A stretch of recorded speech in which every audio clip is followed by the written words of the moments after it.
ಡಿನ್ನರ್ಗೆ mushroom biryani ಮಾಡ್ತಾಯಿದ್ದೆ. Basically it's a pulao, biryani ಅಂದು ಅಭ್ಯಾಸ.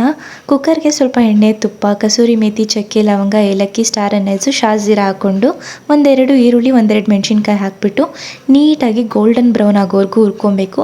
ಅದಾದಮೇಲೆ ಒಂದು 50 ಗ್ರಾಮಷ್ಟು ಶುಂಠಿ ಬೆಳ್ಳುಳ್ಳಿ ಪೇಸ್ಟ್ ಹಾಕ್ಕೊಂಡು ಅದನ್ನು ನೀಟಾಗಿ ಫ್ರೈ ಮಾಡಿಕೊಂಡು ಪುದೀನ, ಖಾರದ ಪುಡಿ, ಧನಿಯಾ ಪುಡಿ, ಅರಿಶಿನ ಪುಡಿ, ಉಪ್ಪು, ಮನೇಲಿ ಮಾಡ್ಕೊಂಡಿರೋ ಬಿರಿಯಾನಿ ಮಸಾಲ ಹಾಗೆ ಗರಂ ಮಸಾಲ ಕೂಡ ಹಾಕ್ಕೊಂಡಿದ್ದೀನಿ.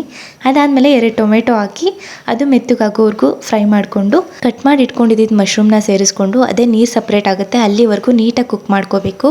ಅದಾದಮೇಲೆ ಒಂದು 3/4 ಬಟ್ಲಷ್ಟು ಮೊಸರು ಹಾಕ್ಕೊಂಡಿದ್ದೀನಿ.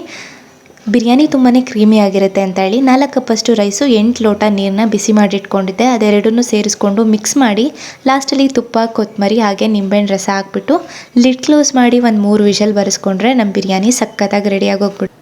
ಮೊಸರು ಬಜ್ಜಿ ಕೂಡ ಮಾಡ್ಕೊಂಡಿದ್ದೆ. ಈರುಳ್ಳಿ, ಸೌತೆಕಾಯಿ, ಕೊತ್ತಂಬರಿ, ಸ್ವಲ್ಪ ಜೀರಿಗೆ ಪುಡಿ ಹಾಗೆ ಉಪ್ಪಿನ ಪುಡಿ ಹಾಕಿ ಮಿಕ್ಸ್ ಮಾಡ್ಕೊಂಡಿದ್ದೆ. ಬಿರಿಯಾನಿ ಅಂತೂ ಸಕ್ಕತ್ತಾಗಿತ್ತು. ನೀವು ಒಂದ್ಸಲ ಟ್ರೈ ಮಾಡಿ ಹೇಗಿತ್ತು ನನಗೆ ಕಮೆಂಟಲ್ಲಿ ತಿಳಿಸಿ. Thank you for watching. ಹೀಗೆ ಸಪೋರ್ಟ್ ಮಾಡ್ತೀರಿ.